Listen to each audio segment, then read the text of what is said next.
Moi. Mun pitää varmaan aluksi sanoa, että mua jännittää hirveästi, koska mä oon ihan sairaan huono puhumaan yhtään mitään. Mua on jännittänyt aina kaikki koulun esitelmät ja mua on jännittänyt pitää puheita ja mua jännittää, jos mä joudun vaikka uuteen paikkaan, kouluun, johonkin harrastuksiin, missä pitää seisoa ja että moi, mä oon Heli, mä oon 17, mä harrastan teatteria, mulla on koira. Niin se on ihan kauheata. Siis muut ihmiset selviää sitä ihan ylihelposti. Ja mä en tajua, miksi mä en selviä, mulle ei vaan ole annettu semmosia puheenlahjoja sitten. Mutta mä nyt yritän selvitä tästä, koska mä päätin, että mun täytyy tehdä tätä. Mun on ehdottomasti tehtävä tätä, tiedättekö? Vitsi, mä puhun yksilössä. No ihan sama.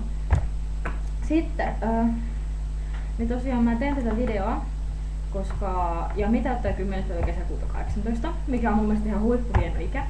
Pääsee baariin, saa ajokortin, on vastuussa itse asioista. Tosin on sitä, niin kuin, monet on vastuussa jo paljon aikaisemmin tosi monista isoista asioista, mutta joka tapauksessa niin silloin sä oot ainakin vastuussa ihan kaikesta ihan itse. Sun täytyy hoitaa kaikki ihan itse.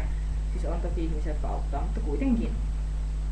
Ja tosiaan niin meillä on nyt sellainen tilanne, että me ei voida juhlia sitä sinä päivänä, koska Jamilla on muutto ja näin edelleen. Sun täytyy olla siellä, missä sitten onkin. En nyt mene paljastelemaan sen enempää. Ja mä oon kotona. Mun täytyy hoitaa mun pikkusiskoa. Ainoa upea ihminen, mutta silti olisi ollut ehkä kiva juhlia Jamin kanssa.